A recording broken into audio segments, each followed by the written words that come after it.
खाओ समता सहु समाचरो सर्वत्र दिव्यता व्यापो सर्वत्र शांति विस्तरो। ओम शांति शांति शांति। तीनों लोक के सभी जीवों का कल्याण मंगल और शीघ्र ही मोक्ष हो, ऐसी मंगल भावना पूर्वक तीन नवकार नमो हरिहंताणं नमो सीताणं नमो आयर्याणं नमो उवचायाणं नमो लोहे जपसाहुणं एषो पंचनमुक्तारो शब्द पावपनाशनो मंगलं च सवेशिं वर्णंगो ये मंगलम् नमो हरिहंताणं नमो आयर्याणं नमो लोहे जपसाहुणं शब्द पावपनाशनो मंगलं च सवेशिं कर्मं होई मंगलम नमो हरिहंताणं नमो आयर्याणं नमो लोहे जपसाहुणं शब्द पावपनाशनो कर्मं होई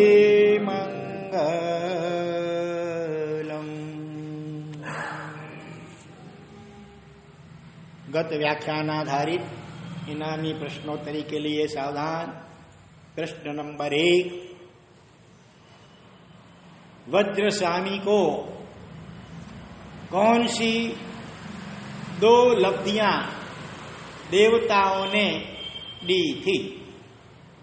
वज्रस्वामी को कौन सी 2 लब्धियां देवताओं ने दी थी?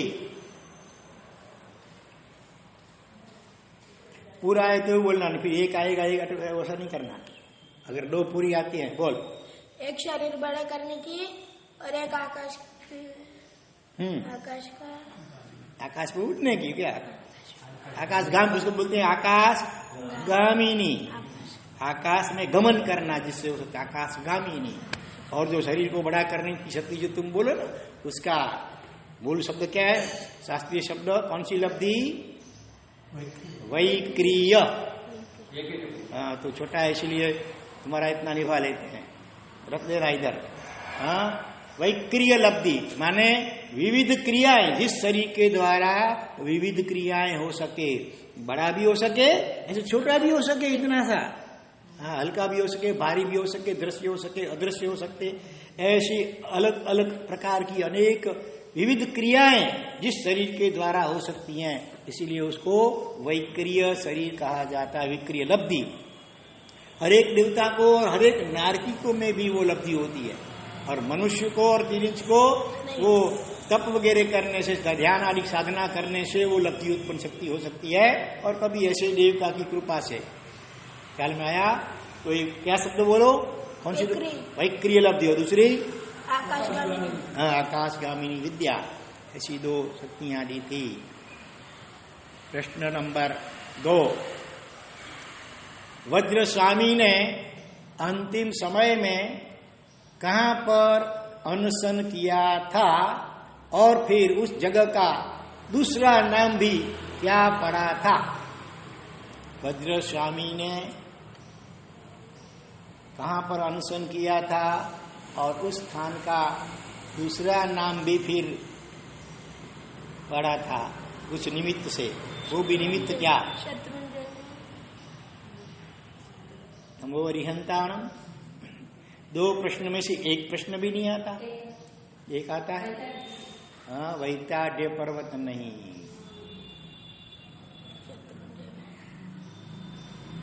थोड़ा पहला अक्षर ठीक है, पहला अक्षर ठीक है आपका। ऐसी मत बोलो भाई, पहले उंगली उसी करो, फिर ऐसे मत बोलो। वैभारगिरी पर्वत पर। और उसका दूसरा नाम, जब वो छोटे बाल मुनि ने भी अनशन किया, फिर देवताओं ने आकर उसका बहुमान किया था, उसके ऊपर से उनका दूसरा नाम भी वैभारगिरी का पड़ गया था। इतनी मैंने आपको हिंट दे दी है, इशारा दे दिया। अभी अगर जवाब देना हो तो उंगली नीचे कीजिए।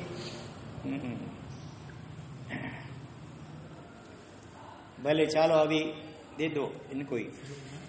हाँ, उनका दूसरा नाम, लोकपाल देवताओं ने आकर के प्रदक्षिणा की थी ना बाल मुनि को, तो उसके आधार से वो किसमें, दो देवता जो आए थे वो किस पर बैठ के आए थे?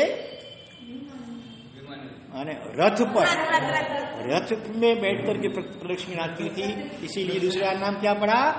रथावर्त। आवर्त माने ऐसे प्रदक्षिणा, द्वादशावर्त वंदन में ऐसे आवर्त, आवर्त माने यहाँ प्रदक्षिणा। लोकपाल देवताओं ने रथ पे बैठ करके वो बाल मुनि जिन्होंने अनशन किया था उनको 3 प्रदक्षिणा दी थी। इसके आधार से इसका दूसरा नाम रथावर्त पर्वत भी पड़ा। अष्टोत्तरी तीर्थ आती है, अष्टोत्तरी तीर्थमाला, उसमें गाथा आती है राहावत्ते कुंजरावत्ते। दूसरा नाम उसका कुंजरावर्त, कुंजर में हाथी, हाथी बैठ पर भी प्रदक्षिणा की होगी। तो इस प्रकार से वैभारगिरी, वैताडनी भी वैभारगिरी और रथावर्त नाम पड़ा था। हाँ, तीसरा प्रश्न तो आसान है, 2 प्रश्न उसमें साथ में सम्मिलित कर देते हैं। वज्रस्वामी के पाठ कौन सी, उनके पटधर कौन बने, और वज्रस्वामी की टोटल आयु कितनी थी? 2 प्रश्न दोनों साथ में आते हैं। अगर 2 किसी को आते हैं तो हाथ ऊंचा करो पहले, बोलो। वज्रसेन सूरी और 88 माने 88 साल की उम्र थी। धन्यवाद। हाँ, आगे प्रश्न, वज्रस्वामी ने किन के पास 10 पूर्व का अध्ययन किया था? कितनी उंगलियां ऊंची है, बोलो। हाँ, भद्र बाहु स्वामी तो उससे पहले कभी हो चुके थे, बोलो।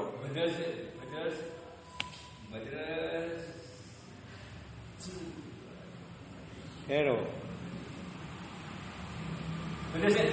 पीछे बोलो। हाँ,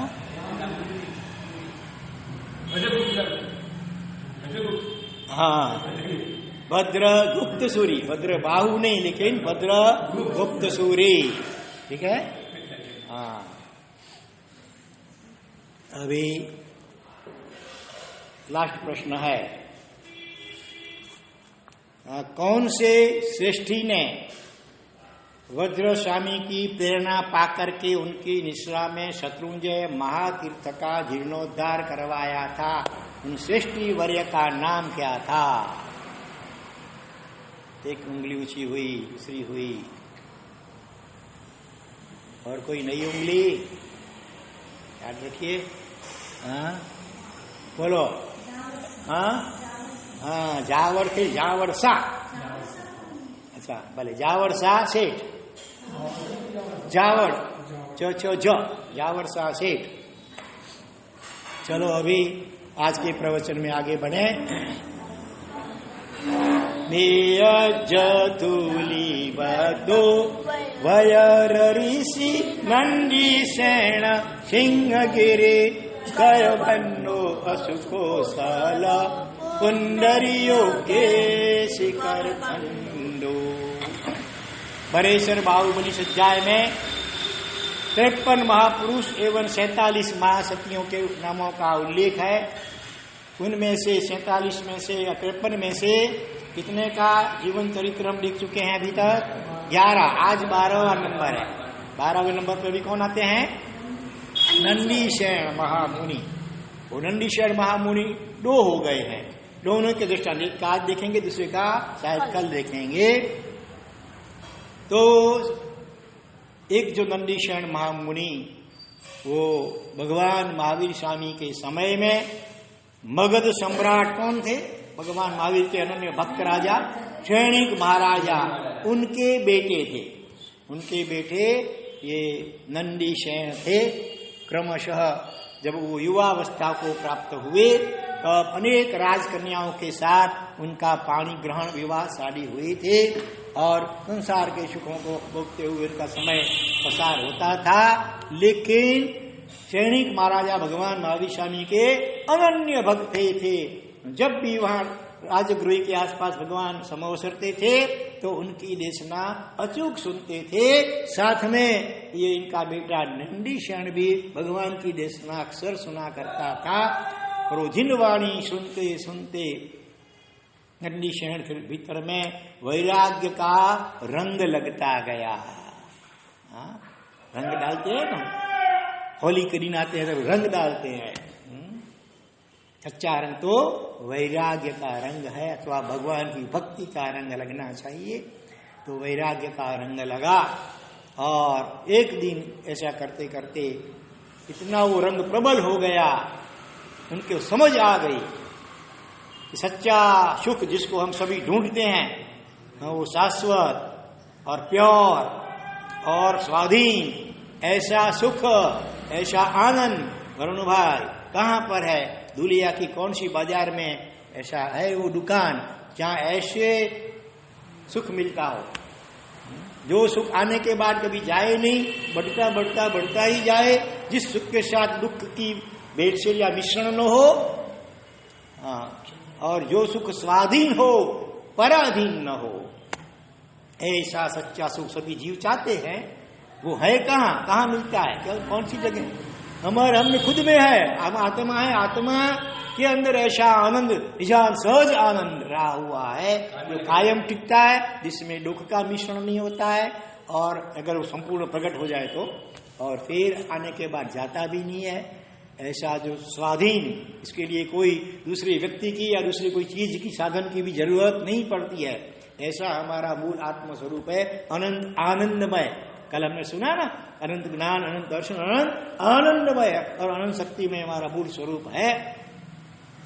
तो और बाकी संसार में ये जो पांचों इंद्रियों के विषय भोग सुख हैं वो क्षणभंगुर हैं, वो सुख नहीं है, सुख का आभास मात्र है, वो पराधीन है, वो मलिन है, कर्म बंधन कराने वाले हैं, उससे कभी भी किसी को वास्तविक तृप्ति होती ही नहीं है। तो यह बात उनके दिलो दिमाग में बराबर दृढ़ होती गई और एक दिन आकर के उन्होंने, और वो हर रोज अपनी जो धर्म पत्नियां थी कितनी जो, उनको भी उनके साथ भी इसी विषय में डिस्कशन यानी चर्चा करते थे। धर्म चर्चा, बेडरूम में भी धर्म चर्चा करते। भगवान महावीर स्वामी कभी कभी उनको भी साथ में ले जाते उनको देशना सुनाने के लिए। कभी नहीं क्यों जा सके तो नंदीशण ने जो सुना हो वो वापिस आकर के अपनी धर्म पत्नियों को भी कहते थे। आप लोग ऐसा करते हैं कि नहीं करते हैं? या तो सजोड़े आओ, तो दी बैग सजोड़े तो एक हैं, महेंद्र भाई और पार्थिव है। आप भी जरा कोशिश करो, आपका बेटा आया आज के, अच्छी बात है। तो हो सके तो सजोड़े आओ, बरोबर। तो नंदीशण बेडरूम में भी अपनी धर्म पत्नियों को भगवान महावीर की देशना जो सुनी थी वो सब समझाते थे। तो ऐसा करते करते करते करते एकदम प्रबल वैराग्य का रंग लग गया। तो एक दिन उन्होंने अपने पिताजी के पास आकर के कहा, पिताजी मुझे भगवान की देशना से समझ आ गई है कि संसार में सच्चा सुख नहीं है, बल्कि संसार तो दुखों की खान ही है, खजान ही है, और संसार के सारे सुख वो क्षणिक हैं और आभासिक है, वास्तविक सच्चे सुख नहीं है। सच्चा सुख तो आत्मा में ही है। और उसको वो प्रकट कैसे हो? आत्मा का आनंद संयम के द्वारा, चारित्र के द्वारा वो धीरे धीरे प्रकट होता जाता है, बढ़ता ही जाता है। जो मुझे अब ये मनुष्य जन्म को सार्थक करने के लिए भगवान के पास चारित्र लेने की भावना हुई है, आप कृपा करके मुझे अभी आशीर्वाद दीजिए। तो सैनिक महाराजा ने क्या कहा होगा? आपकी अगर कोई संतान ऐसा कहे तो आप खुश होंगे? पहले तो ब्रेक लगाएंगे, नहीं बेटा अभी तो छोटा है, बड़ा हो जा। अथवा संयम का मार्ग तो बड़ा कठिन है, तो क्या संसार का मार्ग आसान है क्या? उसमें भी कितनी ज्यादा कठिनाई है तो आपको हमसे ज्यादा, तो अनेक प्रकार की। तो लेकिन जो समझदार श्रावक श्राविका सच्चे माँ बाप जो होते हैं वो तो सैनिक महाराजा की तरह क्या बोलते हैं कि बेटा तेरे मुंह से ये बात सुनकर उनकी मुझे बड़ी खुशी हुई। मैं भी समझता हूँ भगवान की देशना सुन करके क्योंकि सच्चा सुख तो आत्मा में है, उसके लिए संयम ही श्रेष्ठ मार्ग है। मैं तो कम भाग्य हूँ, कोई ऐसे निकाचित कोई अविरति कर्म बांधे अगले जन्म में, इसीलिए मैं सर्ववृत्ति साधु जीवन स्वीकार नहीं कर सकता हूँ। लेकिन तुम्हारी बात सुनकर के मुझे बड़ी प्रसन्नता हुई है, इसीलिए इसमें मेरे तो आशीर्वाद है, हमारे माता पिता दोनों के आशीर्वाद तो है ही। लेकिन क्या इनके साथ में जिनके साथ तुम्हारा संबंध जीवन भर के लिए जुड़ा है, वो सब तुम्हारी जो पत्नियां हैं, उनसे कभी बात की है, उनकी इजाजत ली है? अरे पिताजी, ये तो मैं हर रोज करता हूँ, कितने दिनों से हमारे बीच में चर्चा होती ही रही है, इसीलिए उनकी इजाजत की तो क्या बात करूं। वो खुद भी मेरा साथ देने के लिए तैयार हो चुकी है इसी मार्ग पर। इसलिए मैं अकेला नहीं, हम सभी चारित्र मार्ग पर प्रस्थान करना चाहते हैं, केवल आपका आशीर्वाद चाहिए बस। सैनिक राजा तो शायिक संकित दृष्टि थे, अगली 24 में प्रथम तीर्थंकर पद्मनाभ स्वामी होने वाले हैं, तो वो कहां से मना करेंगे। तो आशीर्वाद पूर्वक उन सभी को ले गए भगवान के पास। देशना सुनने के बाद वंदना करते हुए भगवान को कहा, भगवान मेरा ये बेटा और उन्हें सभी को चारित्र लेने की भावना है, बस आप इसका शिष्य के रूप में स्वीकार करने की कृपा करें। नंदीश्वर ने भी भगवान को भाव से वंदन किया और यही विनती की कि भगवान मम मुंडावेह मम पव्वावेह मम सब विरई देशम समप्पेह, भगवान मेरा मुंडन करवा दीजिए, मुझे प्रव्रज्या दीजिए, सर्ववृत्ति साधु जीवन का मुझे पेश प्रदान करें। ऐसे तो भगवान क्या कहते हैं, माँ परिबंधम पुनः, माने प्रतिबंध माने विलंब मत करो, अच्छे कार्य में देर करनी चाहिए नहीं। लेकिन यहाँ पर थोड़ा कुछ दूसरा हुआ। उसी समय शासन देवता ने आकाशवाणी की, आकाशगामिनी विद्या हो, आकाशवाणी हुई कि नंदीसेन सबूर करो जरा, तुम्हारे अभी निकाचित माने अति चिकने ऐसे भोगावली कर्म बाकी हैं, इसीलिए तुम दीक्षा लेने की जल्दबाजी मत करो। निकासित कर्म किसको कहते हैं, कितना भी तप त्याग वगैरह करो तो भोगे बिना वो कर्म छूटते नहीं है। कर्म बंधन 4 प्रकार से होते हैं। कौन से 4 प्रकार किसी को मालूम है वो शब्द, नहीं तो बराबर नोट कर लो फिर। वो अलग, बरोबर है, वो 4 चीजें भी तय होती है। प्रकृति बंध, स्थिति बंध, रस बंध और प्रदेश बंध। लेकिन जो रसबंध जो है ना, रसबंध स्पत्ति कौरवों की पावर, तो वो भी उसके 4 प्रकार है। कुछ और निकास, पृष्ठ, बद्ध, निधत्त और निकासित। देखिए हमारे संघ के उप प्रमुख वीरेंद्र भाई ने सही जवाब दे दिया, क्योंकि इनको धार्मिक अध्ययन की बहुत रुचि है। जब भी समय मिलता है तो किताबें अच्छी पढ़ते रहते हैं। घर में भी बड़ा ज्ञान भंडार उन्होंने बनवाया है और यहाँ संघ का ज्ञान भंडार भी अच्छी तरह संभालते हैं। तो केवल किताबों के संभालते नहीं है, पढ़ते भी हैं खुद, इसीलिए ऐसा जवाब दे पाए। देखो, स्पष्ट नहीं, स्पृष्ट माने स्पर्श किया हुआ, दूसरा बद्ध बंधा हुआ, तीसरा निधत्त थोड़ा ज्यादा मजबूत बंधा हुआ, और निकासित तो एकदम चिकना करना। इनको समझाने के लिए सोए के दृष्टांत दिए जाते हैं। समझो, सोए कपड़ा सीने की सुई होती है ना, नीडल, ऐसी 100 सुई का जत्था हो, और ऐसे एक दूसरे को स्पर्श करके, स्पृष्ट माने स्पर्श करके ऐसे पड़ी हुई है एक साथ, उसका ढेर पड़ा है, तो उनको अलग करना होगा तो कितना टाइम मेहनत करनी पड़ेगी। थोड़ा ऐसा किया कि सब बिखर जाएंगे, सब छुट्टी हो जाएंगे आराम से। तो स्पष्ट कर्ष में ऐसे होते हैं वो, खास करके तो केवली भगवंत वगैरह को होते हैं। आने उसमें मोह तो होता नहीं है, केवल ज्ञान हो जाता है तो घाती कर्म का क्षय हो गया है। फिर भी अभी विहार करते हैं, देशना देते हैं, मन वचन काया के जो योग चालू है ना, उसके कारण से कर्म बंधन होता है। लेकिन कैसा मामूली सा कर्म, एक समय में कर्म बंधा, दूसरे समय में उदय में आया, तीसरे समय में कर तो कर्म का क्षय भी हो जाता है अपने आप।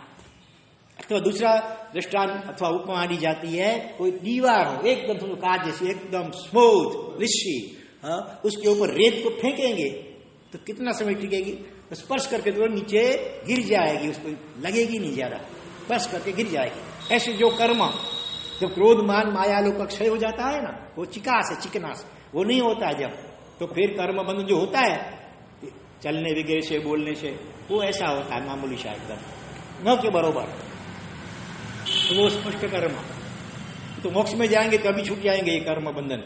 बाकी ये वैज्ञानिकों तीर्थंकरों भी ऐसा ये स्पष्ट प्रकार का कर्म बंधन होता है, लेकिन वो न के बरोबर है। दूसरा प्रकार है स्पष्ट फिर बद्ध। बद्ध मैंने बंधा हुआ, समझो वो सोए हैं 100 सुई, उनको धागे से बांध लो, फिर उसको अलग करना हो तो अच्छा धागे को अलग करना पड़ेगा, जो थोड़ी पहले से थोड़ी ज्यादा मेहनत करनी, लेकिन वो भी मेहनत ज्यादा नहीं है कोई। तो कुछ कर्म ऐसे होते हैं, कोई भूल हो गई हमारे से अनजान में, जैसे ख्याल आया अरे पश्चाताप किया, क्रिया की इच्छा में दुकर्म किया, प्रतिक्रमण किया, वो कर्म खत्म हो गए। तो इस प्रकार के का कर्म बंध जो वो बद्ध कोटि का कहा जाता है। तीसरा है निधत्त। निधत्त माने थोड़ा मजबूती से बांधा हुआ। समझो कि वो जो 100 सुइयां हैं उनको किसी गम से या फेविकॉल से आपस में से जुड़ा दो, तो उसको अलग करने में बहुत मेहनत करनी पड़ेगी।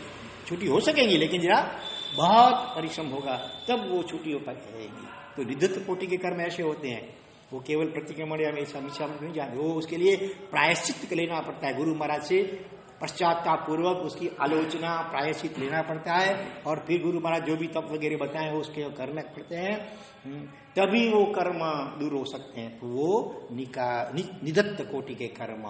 और इससे भी कठिन जो कर्म होते हैं निकाचित, अति चिकने कर्म। अति चिकने कर्म वो तो भोगे बिना किसी प्रकार से दूर होते ही नहीं है, उसको भुगतना ही पड़ता है।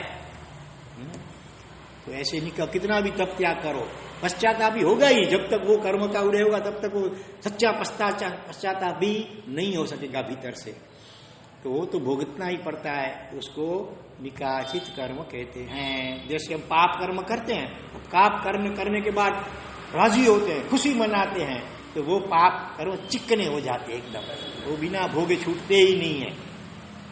ठीक है, ये 4 शब्द मोस्ट IMP याद रखो जरा, बोलो। पहला शब्द कौन सा था? स्पृष्ट। दूसरा बंध नहीं, बद्ध। तीसरा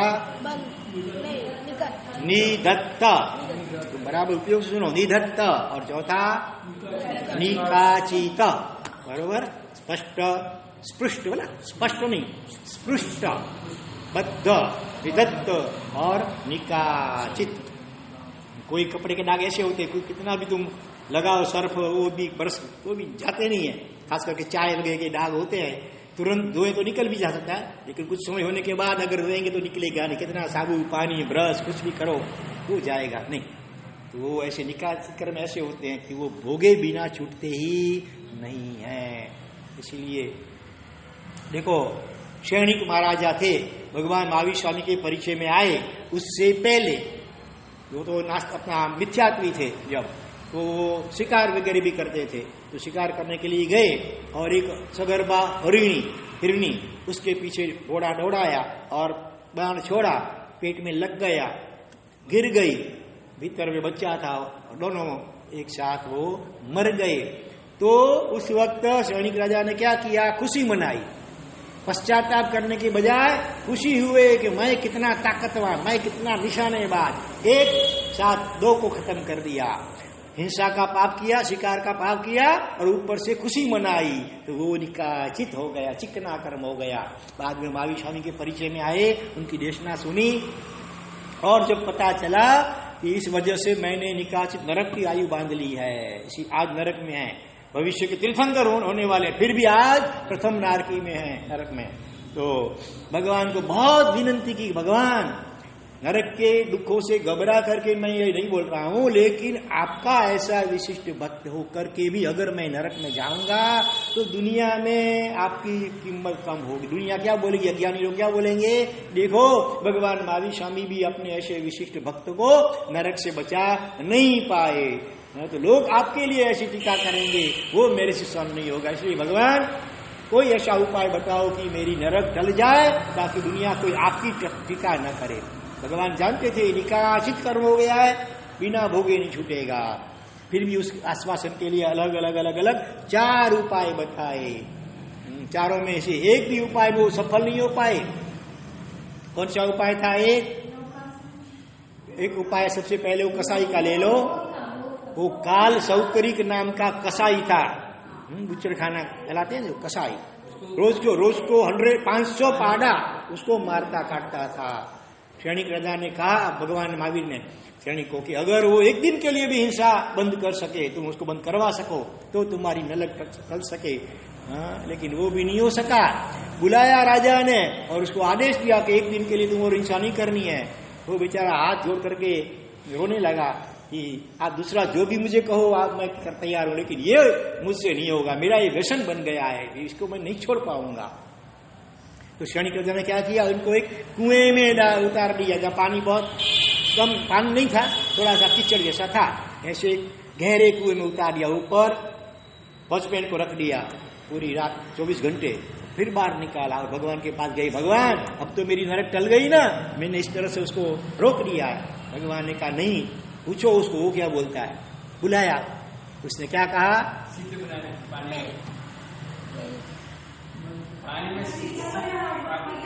हाँ वो मिट्टी कीचड़ जैसा, मिट्टी जैसा था जो कुएं के अंदर, उसके वो बनाता था पाड़ा भैंसा, और फिर अपने हाथ से ऐसे ऐसे मारा। तो भाव से हिंसा तो हो गई, इसीलिए वो हिंसा नहीं रुक पाई। दूसरा उपाय क्या बताया था कि वो एक दासी थी, कपिला नाम की दासी, वो कभी दान नहीं दे पाती थी। कोई दूसरा कोई दान देता हो ना कोई भी, तो उसका सिर दर्द लगता था, वो बुखार आ जाता था, वो इतनी कंजूस थी। वो भी अभवी का जीव था, काल सौरी कसाई भी अभवी माने कभी भी मोक्ष में नहीं जा सकेंगे ऐसे। तो भगवान ये उपाय बताया कि तुम कपिला दासी एक दिन अगर सुपात्र दान करे, महाराज साहब को कुछ हो रहा है तो नरक टल सकती है। उन्होंने बुलाया श्रेणी करें दासी को और कहा, महाराज साहब को विनती करके बुला के लाए और दासी को कहा चलो तुम्हारे हाथ से खीर बोरा महाराज साहब को। वो भी बेचारी कहती है मुझसे नहीं होगा ये। अभी राजा का हुक्म था तो आखिर देना पड़ा। लेकिन बाद में क्या भगवान ने बताया और फिर आए, पूछा तो जवाब क्या मिला, ये मैंने नहीं दिया है। किसने दिया है? वो चमचा होता चम्मच, जो चम्मच ने दिया है, मैंने नहीं दिया है। तो भाव से तो दान नहीं हुआ। हाँ, तीसरा उपाय क्या बताया कि पुण्य श्रावक का एक दिन का सामायिक, उसका पुण्य अगर तुम खरीद सको तो नरक टल सकती है। इसके लिए भी कोशिश की। और पुण्य श्रावक ने कहा, अगर मेरे सामायिक से आपकी नरक टल सकती है तो मैं तैयार हूं, लेकिन सामायिक की कीमत क्या होती है मुझे मालूम नहीं है। भगवान जो कहे मुझे मंजूर है। भगवान के पास गई, भगवान ने कहा तुम्हारे पूरा मगध देश का साम्राज्य तुम उसको भेंट दे दो ना, उसको दे दो, तो भी उनके एक सामायिक का पुण्य तुम नहीं खरीद सकते। सामायिक तो समता भाव, वो आत्मा का गुण है, वो पैसों रुपयों से कुछ ये हीरा माणिक मोती से भी नहीं खरीद जा सकता। वो तो साधना के द्वारा समता को आत्मसात करना होता है, तो वो भी नहीं कर पा सके। चौथा, भाव से नौकाशी का पचखान, वो भी नहीं कर पाए। ऐसा उनका अभिव्यक्ति कर्म का चिकना उदय था और आखिर उनको नरक में जाना पड़ा है आज। इसीलिए ज्ञानी भगवान कहते हैं कर्म बांधते समय खूब सोचो। राजी कुछ भी पाप करना पड़ा फिर उसके ऊपर खुशी मनाई तो वो चिकना हो जाएगा। कोई ग्राहक आया भोला भाला, उसको जरा मीठा मीठा समझा पटा करके, चीज है वस्तु है 5 रुपये की और ले लिया 30 रुपये 35 रुपये की बात की आपने, फिर 5-10 रुपया कम किया और फिर 25 रुपये 5 रुपये का चीज का 6-7-8 रुपया कुछ लो तो समझ में आए। इधर तो 5-10 गुना भाव बोल देते हैं, थोड़ा सा कम करके फिर दे देते हैं। वो भी खुश होते जाता है और फिर ये खुशी मनाते हैं। और पड़ोस वाले को कहते हैं देख देख ऐसे व्यापार होता है, ऐसे होता है। 5 रुपये की ये का 25 रुपया ले लिया। एक तो अनिति का पाप किया है, ऊपर से खुशी मनाई, अनुमोदना की, तो वो चिकना हो जाता है। इसलिए कभी भी कोई पाप न छूट के मजबूरन करना पड़े तो भी खुशी मत मनाओ, पश्चाताप करो तो कर्म बंध हल्का होगा। तो बद्ध कोटि का गायब हो सकेगा। तो क्या बात चल रही है अपनी निकाचित कर्म। तो वो देवता कहती है निकाचित कर्म का उदय है। उसका उदाहरण वो जो सुइया है ना, सुई, उनको पिघला दो भट्टी में और वो रस बना दो एक। अभी वो उन सुइयों को उसी प्रकार से अलग कर सकेंगे? दूसरी नई सुइयां बना सकेंगे भले रस में से, लेकिन वो जो सुई ऐसी थी सब अलग अलग वही परमाणु आने चाहिए हर एक सुई में, वो नहीं आ पाएंगे, वो अशक्य है। ऐसे निकासित कर्म तो कितना भी तप त्याग प्रायश्चित करो तो भी बिना भोगे छूटने वाले नहीं है। इसीलिए कभी भी पाप करके खुशी मत मनाओ। तो यहाँ पर नंदीशयन महामुनि उनका ऐसा भोगावली कर्म निकाचित था और सम्यक दृष्टि शासन देवता ने अवधि ज्ञान के बल से जान करके कहा कि नंदीशयन जल्दबाजी मत करो, तुम्हारा निकाचित भोगावली कर्म बाकी है भोगने का, बिना भोगे तुम नहीं छूट पाओगे, इसलिए जल्दबाजी मत करो। लेकिन और फिर भगवान को कहा, भगवान आप क्या कहते हैं, भगवान ये भी क्या सम्यक दृष्टि शासन देवता कहती है तो वो बात ठीक ही है। हाँ, लेकिन उनका वैराग्य कितना प्रबल होगा सोचिए, इसको पॉजिटिव रूप से सोचिए। इस प्रसंग को कई बार लोग नेगेटिव रूप से सोचते हैं कि देखा देवता की बात नहीं मानी तो आखिर तो पतन हुआ। ऐसे हम गलत रूप से इस दृष्टांत को सोचते हैं, वो नहीं, अपने को ऐसे पॉजिटिव सोचना है कि उसके हृदय में कितना प्रबल वैराग्य का रंग होगा। कि उसने कह दिया भगवान को, भगवान आप साक्षात मेरे गुरु होंगे, और कर्म तो आखिर क्या है, जड़ है, पुद्गल है, कर्म वर्गणा का पुद्गल का, इसीलिए जड़ कर्म को मैं उसको खत्म करूंगा आपके आशीर्वाद से। इतना प्रबल उसका भाव था। आखिर भगवान मौन रहे, भगवान फिर फोर्स नहीं करते हैं, जैसे भगवान जानते थे ज्ञान, केवल ज्ञान के आगे क्या क्या होने वाला है, तो भगवान फिर मौन रहे और आखिर उसने दीक्षा ली। तो खुमारी कैसी होगी ये दुख सोचो, वैराग्य कितना प्रबल होगा। नहीं तो हम उनकी जगह पे होते तो वो क्या करें, मेरी तो भावना तो बहुत थी लेकिन क्या करें, देवता ने मना किया।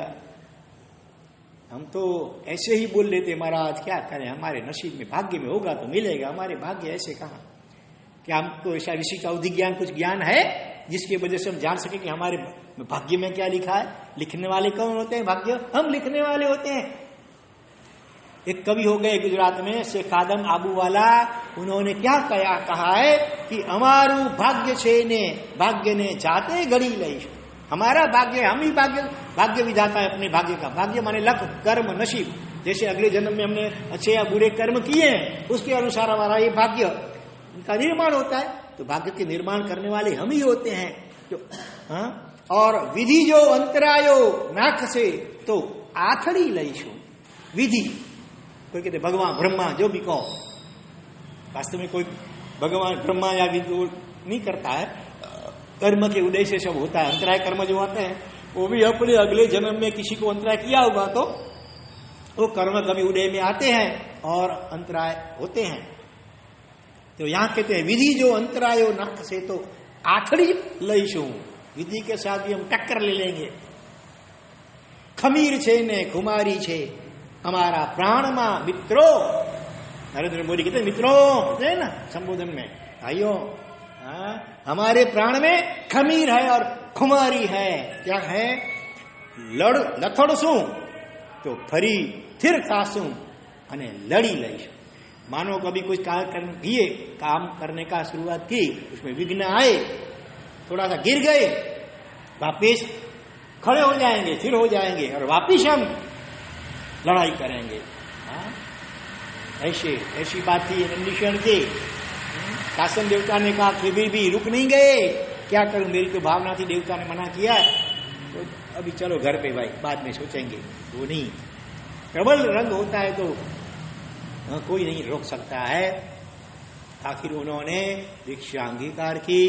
दीक्षा लेने के बाद वो क्या करने लगे, तपस्या में लग गए। भगवान की तो वैयावत तो करते ही थे, साथ में घोर तपस्या करने लगे ताकि वो कर्म जो निकासित बंधे हुए हैं वो खत्म हो जाए, ऐसी भावना के साथ। लेकिन अति निकासित कर्म होते हैं, बिना भोगे छूटते नहीं है।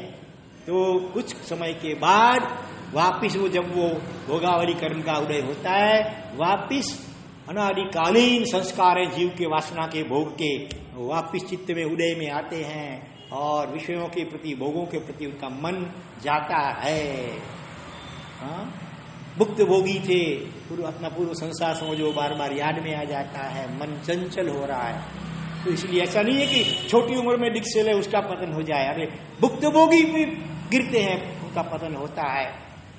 आर्द्र कुमार मुनिवर, उनका प्रसंग आता है। सामायिक नाम के किसान थे वो, सामायिक उनका नाम था, सामायिक नाम था, किसान थे। और आचार्य भगवंती देशना सुन करके दोनों ने सजोरी दीक्षा ली है। वो तो बड़ी उम्र वाले थे अभी, सजोरी दीक्षा ली है दोनों ने। लेकिन कितनों कुछ सालों के बाद फिर विहार करते करते एक ही गांव में दोनों हो गए साथ में।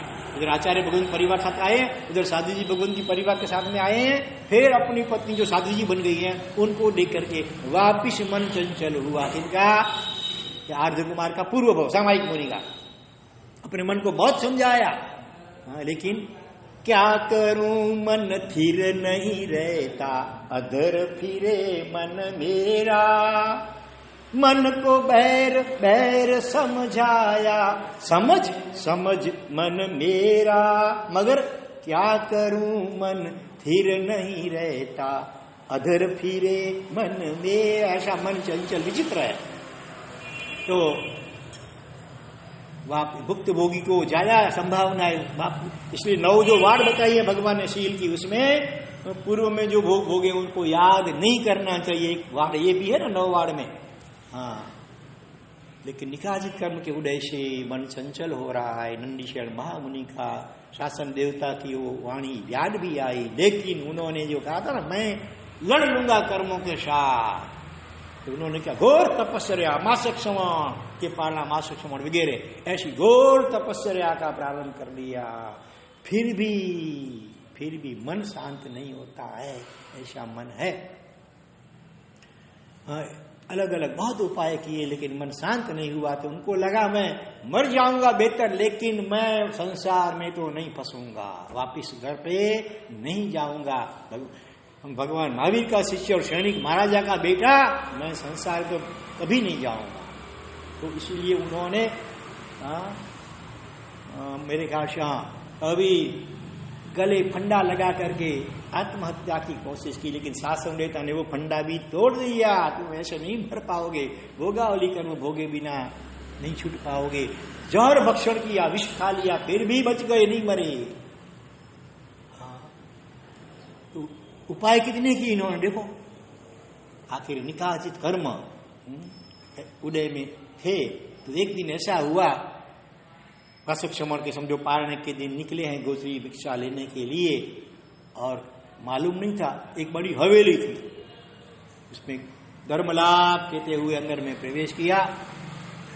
वो हवेली किसकी थी? एक वेश्या वारांगना नित्यांगना की थी। उसने पहले के जमाने में वेश्याओं के भी ऐसे आलीशान बंगले और हवेलियां भी होती थी, विशिष्ट प्रकार की थी वो। तो कहती है महाराज यहाँ धर्म लाभ का कुछ काम नहीं है, यहाँ तो ग्रम लाभ, ग्रम माने उस जमन का जो भी चलन था, जैसे रुपये जैसे डॉलर अलग अलग है ना, ऐसे द्रह्म लाभ। अगर आपके पास हो पैसे तो बात करो, यहाँ पर तो हम तो वारांगना है। तो हंसते हंसते मस्करी की उनकी, महाराज की जरा हंसी मजाक मस्करी की कि महाराज यहाँ तो ये है आपके पास, है ताकत आपके पास ये देने की, तो बात करो। तो उनका ईगो, निकासित कर्म के वजह से ईगो, अहम, उसको टक्कर लगी, चोट लगी जैसे। अच्छा ये ऐसा समझती है कि मैं साधु हूं तो मेरे पास कुछ नहीं ऐसा, इसलिए मेरी मजाक कर दिया, मैं भी इसको दिखा दूं जरा। वो अहम ने भी पतन करवाया। तो उन्होंने क्या किया, बड़े तपस्वी थे तो लब्धियां थी, तो वहां पर एक सूखा घास का तिनका पड़ा था, सूखा, उसको उठाया और ऐसे उनके 2 टुकड़े किए। क्या हुआ, करीब 12 के 12.5 करोड़ सोना मुअर की वृष्टि हो गई। घास के सूखे तिनके में से लब्धियां, आत्मा की अनंत शक्तियां हैं। और ये देखकर और इसमें बोल के वो तो वापिस जाने लगे, धर्मला जाने लगे। कृष्णा ने देख लिया, अरे बाप, इसके पास ऐसी चमत्कारिक शक्ति है, इनको जाने दे अभी। सोने का अंडा कोई मुर्गी देती है तो उसको कोई बेचता है? वो तो दौड़ी, दरवाजा बाहर का बंद कर दिया और उनके पांव में आकर गिर पड़ी, महाराज अभी मैं आपको जाने नहीं दूंगी, आपको यहीं पर रहना पड़ेगा। पांव पकड़ लिया। फिर वो सोचा कि शासन देवता ने कहा था, ठीक कहा था, भगवान ने भी कहा था, खैर अभी मेरा एक मैंने अनशन करने की कोशिश की, फंडा लगाने की कोशिश की, विष खाने की कोशिश की, इतनी घोर तपस्या की, फिर भी अगर मैं जिंदा ही हूं, मर भी नहीं पाता हूं, तो इतना लेकिन पुरुषार्थ किया, ये महत्व की बात है। कर्म के सामने कितनी कैसी टक्कर ली उन्होंने, ये सबसे महत्व की बात है, इसकी अनुमोदना करनी है, हमें प्रेरणा लेनी है इसमें। तो वो रह गए, लेकिन उन्होंने कर्म के सामने अपनी लड़ाई चालू ही रखी। कैसे कैसे लड़ाई चालू रखी, क्या किया उन्होंने? संकल्प किया। क्या संकल्प? अभिग्रह क्या लिया कि हर रोज, कितनों को मालूम है? किसको, कितनों को? हर रोज 10 व्यक्तियों, हर रोज 10 व्यक्तियों को प्रतिबोध दे करके भगवान महावीर स्वामी के पास भिक्षा दिलाऊंगा, बाद में ही कुछ खाऊंगा पीऊंगा। सोचो कितनी बड़ी कठिन बात है। हम तो उपासे में धर्म स्थान में 4-4, 5-5 महीने लगातार हर एक बड़े बड़े अच्छे विद्वान साधु भी प्रवचन का भी प्रवचन देते हैं, फिर भी और सुनने वाले सैकड़ों श्रोता भी कभी कभी होते हैं सामने, समझो हजार भी रविवार को कभी हो जाते होंगे बड़े बड़े प्रवचनकारों के प्रवचन में, फिर भी दीक्षा लेने के लिए कितने मुश्किल से कभी एकाध हुआ तो हुआ, नहीं तो पूरा तत्पर फैल जाता है। दीक्षा लेने के लिए जल्दी तैयार को नहीं हो पाते हैं। यहां पर तो वेश्या के घर में रह करके उपदेश लेना है। हाँ, तो सभी वही बोलेंगे ना पहले तो कि तुम क्यों बैठे हो, हमको बोलते हो संसार असार है, भोग में सच्चा सुख नहीं है, सच्चा सुख आत्मा में है और उसके लिए चारित्र लेना ही राजमार्ग है, इतना तुम सब हमको बोलते हो, उपदेश देते हो। कहावत है ना कि दाई सासरे जाए नहीं अने गांडी ने शिखामण दे। समझदार जो है कन्या बहू वो अपनी ससुराल में जाती नहीं है, और जो पागल है उसको शिखामण सलाह देती है कि जवान लड़की को तो ससुराल में शोभा देता है, अपने पियर में शोभा नहीं देती है रहना। ऐसी बात है, तुम खुद बैठे हो इधर और हमको बोलते हो तुम दीक्षा ले लो, संसार में कुछ नहीं है। लेकिन उस वक्त वो नंदी शहर उनको कैसे समझाते होंगे, रोते हुए आंखों से, भाई तुम्हारी बात बिल्कुल सही है, लेकिन वो कितना अपना पश्चाताप व्यक्त करते होंगे। हाँ, अपने ये लाड को पीटते होंगे कि मैं कितना कम नसीब हूं, इतना प्रयत्न करने के बावजूद भी ये हुआ है। हाँ, तो इतना दर्द के साथ उनको समझाते होंगे अपनी कहानी कि उनको असर हो जाती होगा और आखिर वो दीक्षा लेते होंगे। हाँ, एक ही बार में, और रोज के 10, 1-2 नहीं, और प्रतिबोध में भी सामान्य प्रतिबोध नहीं कि चलो एक चीज कोई छोड़ दी, एक बीड़ी छोड़नी हो तो छोड़ सकेंगे आप, उपदेश देंगे तो। जिसको जो व्यसन हो, चाय का, बीड़ी का, गुटखे का, जिसको जो व्यसन हो, छुड़ाने के लिए भी नाक में दम आ जाता है। कितनी बार प्रेरणा करते हैं तो भी मुश्किल से कोई छोड़ते हैं, कोई छोड़ने के बाद वापिस थोड़े दिन के बाद वापिस शुरू कर देते हैं। जबकि यहाँ तो कैसा प्रतिबोधन है, दीक्षा लेने के लिए उसी दिन तैयार हो जाए।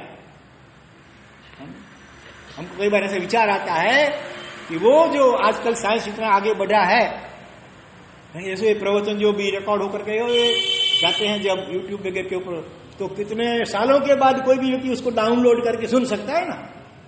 ऐसे अरबों खरबों वीडियो हर रोज यूट्यूब वगैरह में अपलोड होते होंगे, और पूरी दुनिया के किसी भी कोने में बैठा हुआ कोई भी व्यक्ति उसको डाउनलोड करके सुन सकता है, देख सकता है। इतना साइंस आगे बढ़ा है।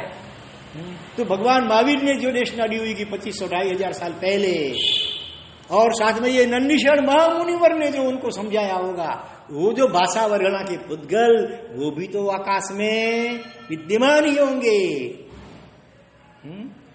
तो अभी साइंस कुछ और आगे बढ़े और उस जमाने के जो उपदेश भगवान आदि के, उसको भी अगर डाउनलोड करके हम सुन सकें तो देशना कैसी होगी, कल्पना तो करो।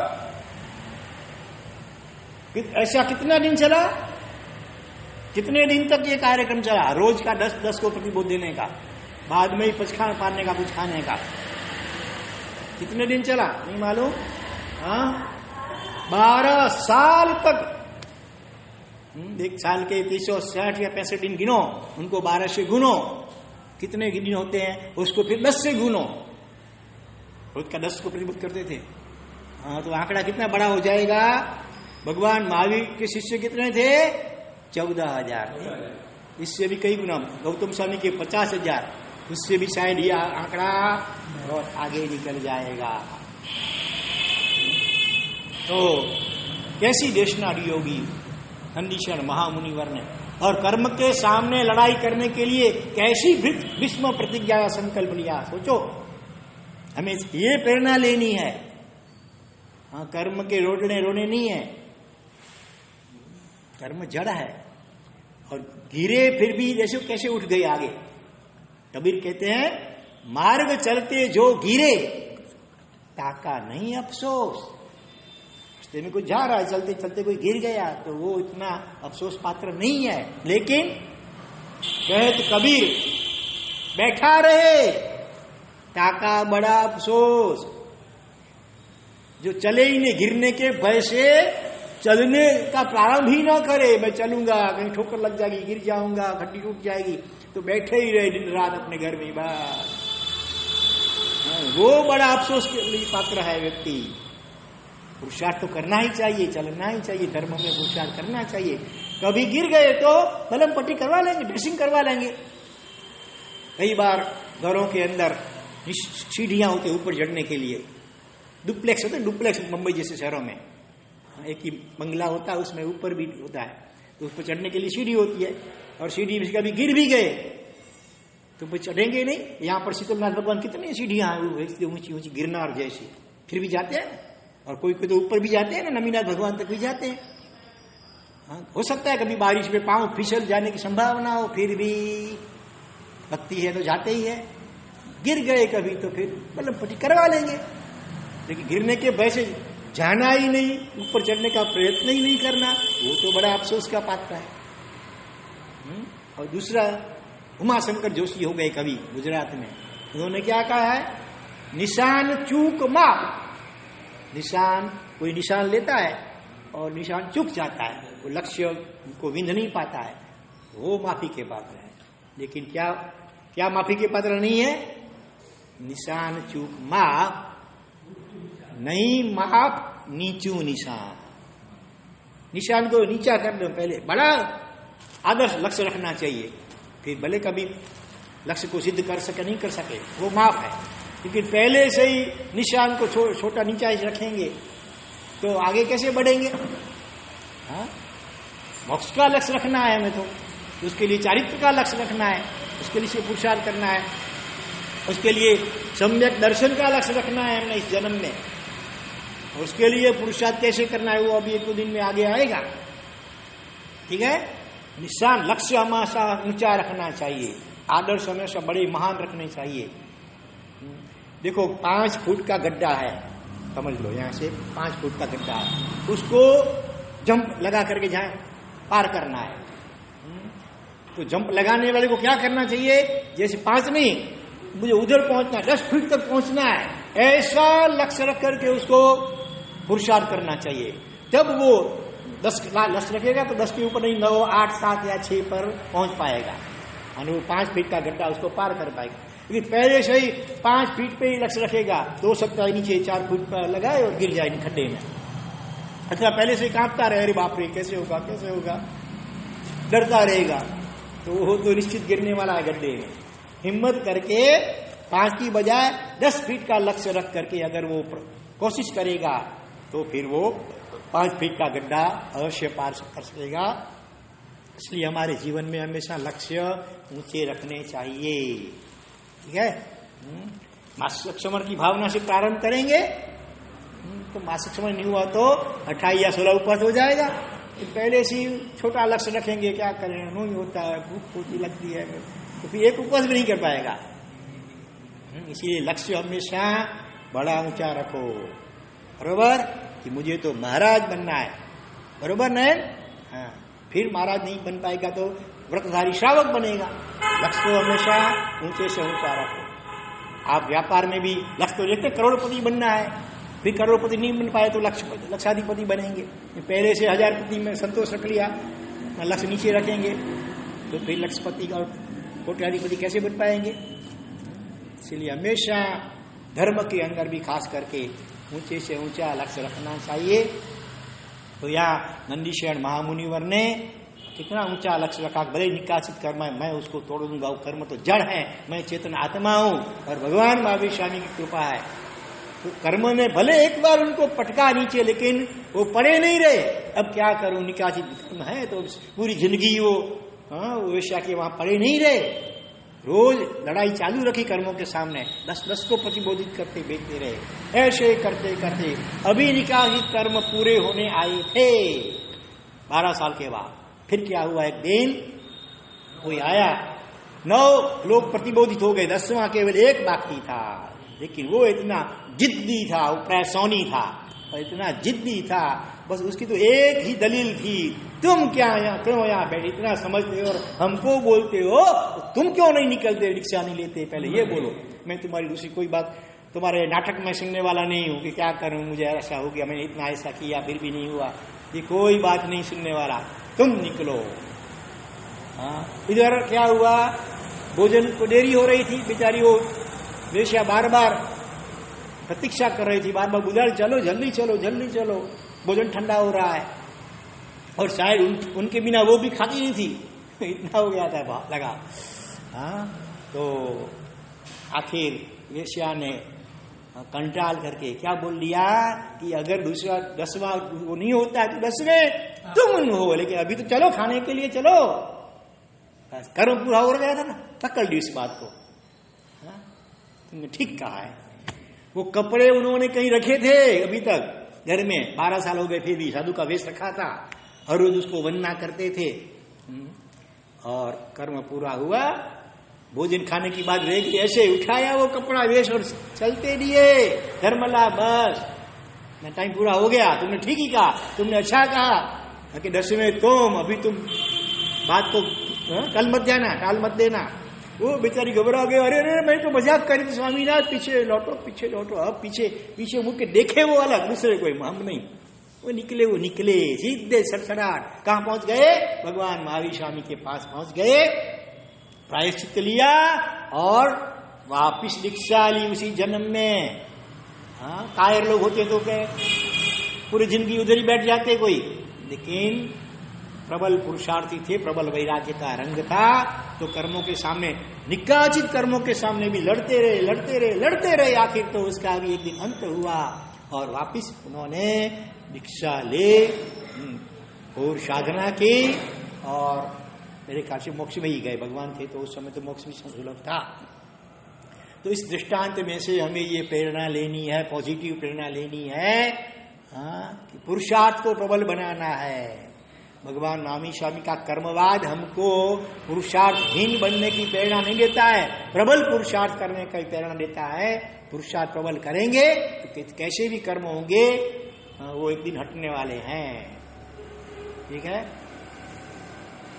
आप लोग ताश कभी खेले होंगे, कोई अभी शायद खेलता नहीं होगा ताश टाइम पास करने के लिए खेलना नहीं चाहिए। वास्तव में तो ऐसे से तो नहीं खेलना चाहिए, टाइम पास करने के लिए झूठा भी खेलना नहीं चाहिए। आजकल तो पबजी में क्या आता है वो तुम्हारा टिशुम वाला गेम, आप नहीं खेलते हो ना, देखना भी नहीं चाहिए। नहीं तो वो देखते देखते हिंसा के संस्कार पड़ जाते हैं बच्चों में। बच्चों में संस्कार बड़े खतरनाक पड़ जाते हैं हिंसा के, ये सब देख करके ऐसी गेमें खेलते हुए। तो कई बार वो 3 पत्ती वाली रमत टाइप होती है, 3 पत्ती, और मानो किसी को एकदम कमजोर पत्ते आए हैं, समझो लाल की रुपी है, फिर चरकट की सत्ता है, चरकट का सत्ता है, और काली की समझो नवा है। अभी नहीं कोई कलर बनता है, नहीं कुछ नहीं होता है, एकदम कमजोर पत्ते मिले हैं। और सामने दूसरा जो खेलने वाला है उसके पास एक राजा और रानी एक ही कलर के, लाल के एक का राजा और रानी, ऐसे पत्ते मिले हैं। और दोनों खेलते हैं तो ऐसा होता है, अब कौन जीतेगा? ऐसे देखें तो कोई जिन्हें जीतना चाहिए ना, लेकिन ऐसा भी होता है वो हार जाता है, ये जीत जाता है। बोलो, वो ऐसे हुआ आपसे खेलता है, ऐसे वो पैसे भी लगाता जाता है, ऐसे वो डर जाता है। पहले तो वो भी खेलता है लेकिन बाद में डर जाता है, शायद लगता है इसके पास 3 एका होगा, अथवा शायद इसके पास 2 जॉकर, एक एका और 2 जॉकर लग गए होंगे। तो इसीलिए वो आखिर कितना भी खेलने के बाद वो छोड़ देता है, वो फेल देता है, छोड़ देता है। तो फिर ये एकदम कमजोर पत्ते वाला जीत जाता है और मजबूत पत्ते वाला भी हार सकता है। तो हमको तो पत्ते कितने मजबूत मिले हैं अभी। हाँ, मनुष्य जन्म मिला है, जैन शासन मिला है, चुड़े गुरु धर्म मिले हैं, नौकार महामंत्र मिला है, मंत्राधिराज, तीर्थाधिराज, शत्रु जैसे महातीर्थ मिले हैं, कल्प सूत्रादि आगम वगैरह कितने ग्रंथाधिराज मिले हैं। भगवान की वाणी गुरु मुख से सुनने रोज मिल सकती है, भगवान की भक्ति रोज करने मिल सकती है। कितने कितने जोरदार पत्ते मिले हैं कि नहीं हमको। फिर भी खेलने नहीं आएगा तो हार भी सकते हैं। और कोई कमजोर पत्ते वाले पशु योनि में थे, वो हिरण मृगला। अब पशु क्या धर्म कर सकता है, हिरण। फिर भी वो जाति स्वर ज्ञान पा करके, वो कौन महामुनि, बलभद्र महामुनि। हाँ, जंगल में ही रहते थे, तप करते थे, पाड़ने के लिए गांव नगर में नहीं जाते थे। उनका कपड़ा अपने मुंह में पकड़ करके वो हिरण खींचता था, और जहां कोई मुसाफिर जा रहा था ना, वो पहले दिख के आता था जंगल में कौन मुसाफिर जा रहा है, उसके पास खाने का कुछ लगता है कि नहीं लगता है, दिखता है। फिर दौड़ता हुआ आता है, मुनि को इशारे से वहां ले जाता है, और वो पालना फिर उनका होता था। ऐसी भक्ति करता था हिरण भी। करना हो तो पशु भी कर सकते हैं, नहीं तो जैन कुल में जन्म लाने के बाद भी मगर पुरुषार्थ नहीं करते, हार जाते हैं। देखो ना, इतने दुनिया में आप लोग हैं, श्रावक श्राविका कितने सारे हैं, फिर भी अपने धंधे में मशगूल है, खाने पीने जलसा बहुत मजा करने में मशगूल है, जिनवाणी श्रवण करने के लिए उपेक्षा है। तो हो सकता है कि फिर हार जाए। तो इस प्रकार से ये नंदीश्वर महामुनि का दृष्टांत आज यहाँ पहला पूरा करते हैं। दूसरा दृष्टांत भी नंदीश्वर महामुनि वर का है, वो कल सोचेंगे। आज अभी 5 मिनट बाकी है, तो एक खाली बी विभाग ले लेते हैं आज, अर्वाचीन दृष्टांत, अथवा वो भी अभी आप पेंडिंग है, वो भी थोड़ा बड़ा दृष्टांत है, पेंडिंग रखते हैं उसको भी। अभी अर्वाचीन जैसे वो विजय सेठानी जैसा दृष्टांत है, उसको भी पेंडिंग रखते हैं। तीसरा जो हिस्सा है प्रश्नोत्तरी का, उसमें एक प्रश्न ले लेते हैं आज। आत्मा की अपनी बात कुछ दिनों से चल रही है, आत्मा में क्या क्या नहीं है, रूप रस गंध स्पर्श आदि नहीं है, वो सब पुद्गल के गुणधर्म है। आत्मा में वो सब नहीं है। आत्मा में क्या है वो भी देखा हमने, अनंत केवल ज्ञान, अनंत दर्शन, अनंत आनंद, अनंत शक्ति, ये सब है। साथ में एक और आत्मा की विशेषता, उसके ऊपर थोड़ा आज विचार करें कि आत्मा कैसी है, शाश्वत है, नित्य है, ध्रुव है, परमानेंट है, अजर, अमर और अविनाशी है। आत्मा का कभी नाश नहीं होता, आत्मा की कभी मृत्यु नहीं होती है। आत्मा को किसने बनाया भाई? कौन से भगवान ने बनाया? ब्रह्मा ने बनाया, ईश्वर शंकर ने बनाया, हाँ, ये फिर ऋषभदेव भगवान ने बनाया। हमारी आत्मा को किन्होंने बनाया? हमारे आत्मा को किसी ने बनाया नहीं है। अगर किसी ने बनाया होगा तो बनाई हुई चीज का कभी न कभी अंत भी आता है, नाश भी होता है। तो आत्मा अनादि काल से है, कोई आदि माने शुरुआत नहीं है। हाँ, इतना अनंत काल भूतकाल में बीत चुका है, हम पहले अनादि काल से हैं और अनंत काल तक रहेंगे। कोई शस्त्र अस्त्र हमारी आत्मा को खत्म नहीं कर सकते हैं। कोई गोली भी बींध नहीं सकती है आत्मा को, अग्नि भी आत्मा को जला नहीं सकती है, पानी भी आत्मा को डूबा नहीं सकती है, पवन भी आत्मा को सुखा नहीं सकती है। भगवत गीता में भी इसके लिए कुछ श्लोक है, नैनम छिन्नन्ति शस्त्राणि चैनम दहती पावक, इस प्रकार के सब श्लोक है। पावक मान अग्नि भी जला नहीं सकता है, पानी भी डुबा नहीं सकता है, अग्नि हवा भी उसको सोख नहीं सकती है। अडाह्यो, जो जलाया नहीं जाए ऐसा आत्मा है। अजर माने कभी जिसको जरा वृद्धावस्था नहीं आए, अजर अमर, मृत्यु कभी नहीं आए, अजन्मा है, उसका जन्म कभी हुआ नहीं है आत्मा का। आत्मा अनादि काल से है। शरीर बदलता रहता है, शरीर नया मिलता है तब हम बोलते हैं जन्म हुआ, शरीर छूट जाता है, बिखर जाता है, बोलते हैं मर गया। लेकिन आत्मा मरती नहीं है, ना आत्मा जन्मती नहीं है। आत्मा अनादिकाल से अनंत काल तक रहेगी। ये शरीर तो वस्त्र के जैसे है, जैसे हम वस्त्र बदलते रहते हैं ना, कोई हर रोज नए बदलते हैं, साली बदल जैसे कोई होंगे हर रोज नए वस्त्र, कोई हर रोज धुले हुए वस्त्र नए नए पहनते हैं, और वही गरीब होते हैं तो कितने दिनों तक वही का वही चलाते हैं, बाद में लेकिन पलटते, कभी न कभी तो पलटना पड़ता है। वस्त्र जब जीर्ण हो जाता है, फट जाता है तो बदलना पड़ता है। इसी प्रकार से हमारी आयु कर्म जब खत्म होने जाती है तब वो जो पुराना ये शरीर है वो छूट जाता है और वापिस कर्मों के अनुसार नए नए शरीर आत्मा धारण करती ही जाती है। लेकिन आत्मा को किसी ने बनाया नहीं है और आत्मा का कभी नाश भी होता नहीं है। हाँ? कैसे पता चले हम अविनाशी शाश्वत है, नित्य है? इसके कुछ प्रमाण है? आप कोई कह सकेंगे? आपका लड़का कोई दलील करे आपके सामने, आप कहते हैं आत्मा शाश्वत है, नित्य है, कैसे सिद्ध करें? क्या प्रमाण? इसके लिए प्रमाण है, एक तो है जाति स्मरण ज्ञान।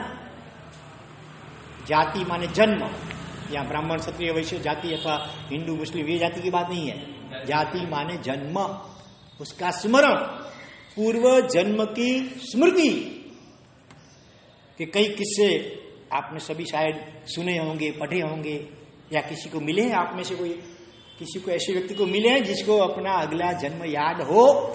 हम मिले हैं, आप में से कोई मिले भले नहीं होंगे, सुना तो होगा, कहीं पढ़ा भी होगा अखबार में या किसी मैगजीन में पढ़ा होगा।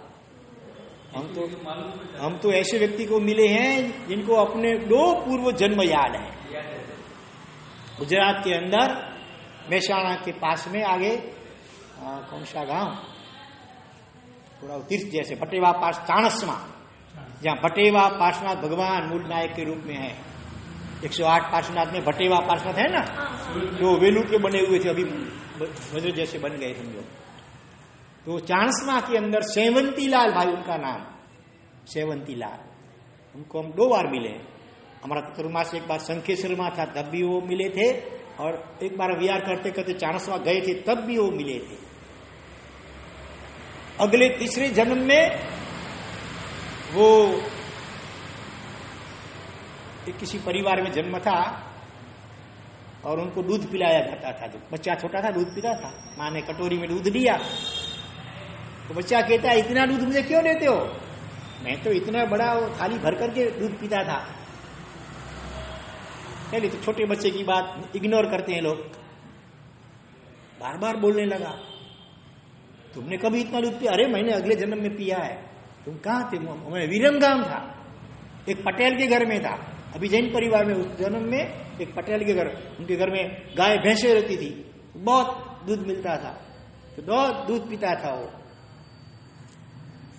और फिर तो वो जिद लेने लगा कि मुझे वहां ले चलो। फिर एक दिन गए, देखे क्या होता है, गए तो जैसे एकदम अच्छी तरह पहचानता हो सब, गली वगैरह को आराम से ले गया अपने इसकी जन्म के माँ बाप को, अगले जन्म का अपना घर पे ले गया। और घर में जो भी उनके बेटे भी अभी बड़े हो गए थे, सबको नाम लेकर के पहचान लिया और उनके जीवन की जो जो घटनाएं थी वो सब बता दी। तब उनको भी हुआ कि ये बात बिल्कुल सही है, और अपनी मृत्यु किस प्रकार से हुई थी वो सारी बातें उसने छोटे बच्चे ने बता दी अगले जन्म के परिवारजनों को। तब उनको भी मानना होगा नहीं ये बात बिल्कुल सही है। हाँ। फिर दूसरे अगले जन्म में पाटन के अंदर एक जैन परिवार में उनका जन्म हुआ था, और वहां भी जाति स्मरण हुआ था। और एक दिन वहां महाराज साहब ने व्याख्यान के अंदर उनको बुलाया और उन्होंने व्याख्यान के अंदर अपनी सारी अगले जन्म की और इस जन्म की सारी बातें सुनाई। तो वो सेवंती लाल भाई अगले तीसरे जन्म में, कोई सेवंती लाल भाई अभी हैं चाणस्मा के अंदर, अभी जिंदा है कि नहीं शायद पूरा पता नहीं होगा, हो भी सकते हैं या नहीं भी हो सकते, लेकिन हम 2 बार तो उनको प्रत्यक्ष मिले हुए हैं। और देखो इतना होने के बावजूद भी उनको वैराग्य नहीं हो पाता है। हम सोचेंगे कि अगर हमको अपना पूर्व जन्म दिख जाए तो शायद हम भी दीक्षा के विचार करें कि भाई आत्मा मरती नहीं है और कर्म के अनुसार नए नए जन्म होते रहते हैं, तो अभी हमको दुर्गति में नहीं जाना है, नरक वगैरह में नहीं जाना है, तो चलो हम दीक्षा लें। लेकिन अगर मोहनीय कर्म का जोर ज्यादा होता है ना, तो इतना होने के बावजूद भी उनको धर्म के या चारित्र के परिणाम नहीं होते इतने। उन्होंने कहा हमको रिक्शा लेने का उतना भाव नहीं होता है। और भी जाति स्मृति नाम का एक किस्सा, अगले जन्म में पंछी था, पक्षियों को भी जाति स्मृति हो सकती है, लेकिन वो दृष्टांत क्या है वो हम तो ये जाति स्मृति ज्ञान भी सिद्ध करता है कि अगला जन्म होता है। शरीर के जल जाने या मर जाने के साथ में आत्मा मरती नहीं है। याद किसको आता है? देखो इस जन्म में समझो कुछ महीने पहले, कुछ दिन पहले, कुछ साल पहले हमने किसी व्यक्ति को देखा था, और फिर आज जब वो व्यक्ति मिलता है तो कभी तुरंत ख्याल आ जाता है, कभी तुरंत ख्याल नहीं भी आता है। ऐसा लगता है कि कहीं देखा है इनको, कहीं मिले हैं, ऐसा लगता है। फिर ऐसे सोचते सोचते सोचते सोचते अचानक फिर ख्याल आता, अरे हाँ तो हम बलसाना में तीर्थ में मिले थे। ऐसा होता है नहीं होता है? तुरंत याद नहीं आता, किसी को तुरंत भी याद आता है और किसी को बहुत देरी से आता है और किसी को याद नहीं भी आता है। इसी जन्म की घटना कभी हमको याद नहीं आती है। 2 दिन पहले कौन सा साग खाया था, परसों, याद आता है? कितनों को याद आता है? किसी को कल कौन सा साग खाया था दोपहर को, वो भी सोचना पड़ेगा, याद आया तो आया, निशान नहीं आएगा। तो इस जन्म की घटनाएं भी हम भूल जाते हैं कभी कभी, और कभी कभी बचपन की घटना याद है अभी हमको। नहीं, 1-2 दिन पहले की घटना याद नहीं आती है, और 25-50 साल पहले जब हम छोटे बच्चे थे उस समय की घटना आज हमको याद है। तो सही समय ऐसा विचित्र होता है। तो किसी किसी को अपने पूर्व जन्म की स्मृति आ जाती है और कितनों को बाकी को नहीं आती है। लेकिन इसका मतलब ये नहीं है कि पूर्व जन्म नहीं है। अनंत जन्म हमारे संसार में हो गए हैं, अनंत, फिर भी अभी थके नहीं है, अभी ऊब नहीं आती है। अभी ये जन्म मरण बार बार करते हैं ना। मनुष्य जन्म तो बहुत कम मिलते हैं, बाकी तो पशु चीटी मकोड़े पेड़ पौधे, भिखारी के कभी भुंड बने, डुक्कर बने, कितनी दुर्गतियों में भटकते हैं, नरक में, निगोद में। गंभीरता से इसके ऊपर विचार करना चाहिए, अपनी आत्मा को तैयार करना चाहिए, वैराग्य भाव पैदा करना चाहिए। अगर से छोटी उम्र है तो अभी चांस है आपको संयम ये लेने का, ये लेने का। और बड़ी उम्र हो गई है, मानो नहीं ले सकते हैं, अभी से प्रार्थना रोज करनी चाहिए। तो कही थे मैंने स्तुति, कौन सी स्तुति? याचक थईने हूँ मागू छू हे वितरागी तारिकने, महाविधेय क्षेत्र मारे जाऊं तेसे मंदर स्वामी कने। 8 वर्षनी भय थता संयम लेऊ स्वामी कने, गाती अगाती कर्म खपावी क्यारे पहुंचू तारी कने, दादा क्यारे पहुंचू तारी कने। लिखवा देंगे बोर्ड के ऊपर, आप लोग लिख लेना, कंठस्थ कर लेना, और हर रोज भाव पूर्वक बोलना। वो टैप की तरह फटाफट नहीं बोल जाना, एकदम भाव से बोलेंगे तो ऐसा पुण्य कर्म होगा कि भगवान के सानिध्य में जन्म और भगवान के वरस से हमको चारित्र मिले। उसकी तैयारी अभी से शुरू कर देनी है। इस जन्म में भले उम्र के कारण नहीं भी ले सकें, लेकिन अगले जन्म में तो यही। हमारे छोटे भाई अभी है, दीपक भाई कच्छ में संसार में है, मैंने शादी नहीं की है। इस जन्म में भी हमसे पहले उनकी भावना थी, लेकिन हम कॉलेज छोड़ करके आ गए तो हमारा नंबर लग गया, वो माँ बाप की सेवा के लिए पीछे रह गए। अभी तो माँ बाप चल बसे, अभी अकेले हैं, फिर भी एकदम आराधनामय जीवन जीते हैं। और वो तो हर रोज भगवान को प्रार्थना करते हैं कि भगवान अभी मेरे जितने भी भावी भाव बाकी हो मोक्ष में जाने के लिए, हर एक भाव में मुझे चारित्र मिलना चाहिए, दीक्षा मिलनी चाहिए। संसार में तो मुझे नहीं पढ़ना है, शादी लगन वगैरह मुझे नहीं करना है। ऐसी भावना और ऐसी प्रार्थना हर रोज भगवान को करते हैं। अगर थोड़ी समझ हमारे में है, हम अपने को समझदार मानते हो, हम सब मानते हैं सभी, हम समझदार बुद्धिमान होशियार मानते हैं, तो बुद्धिमान इसी में है। इस जन्म में इतने साल हमारे बीते, कितने खट्टे मीठे सब कड़वे अनुभव किए संसार के, तो अब तो समझ आ जानी चाहिए कि संसार में सच्चा दुख नहीं है, नहीं है, नहीं है और नहीं है, दुख से ही भरा है संसार। और आत्मा में ही सच्चा सुख है और उसको प्रकट करने के लिए संयम ही श्रेष्ठ और राजमार्ग है। तो मुझे अब जब तक मोक्ष न हो, प्रत्येक भाव में छोटी उम्र में ऐसे माँ बाप मिल जाए, ऐसे संयोग मिल जाए, जिंदवाणी मिल जाए, छोटी उम्र में वैराग्य हो जाए और मैं चारित्र के पंथ के प्रस्थान करो, संयम की साधना करो, आत्म कल्याण के साथ अनेक लोगों के आत्म कल्याण में निमित्त बनूं और अल्प भवों में मैं मुक्तिगामी बनूं। ऐसी प्रार्थना, ऐसी भावना हर रोज छोटे बड़े सभी को करना चाहिए। करेंगे ना रोज, सभी करना ये, ठीक है। तो इस विषय में और भी आगे अग्रे वर्तमान जिनाग्रह तुझे बोला गया हार्दिक इच्छा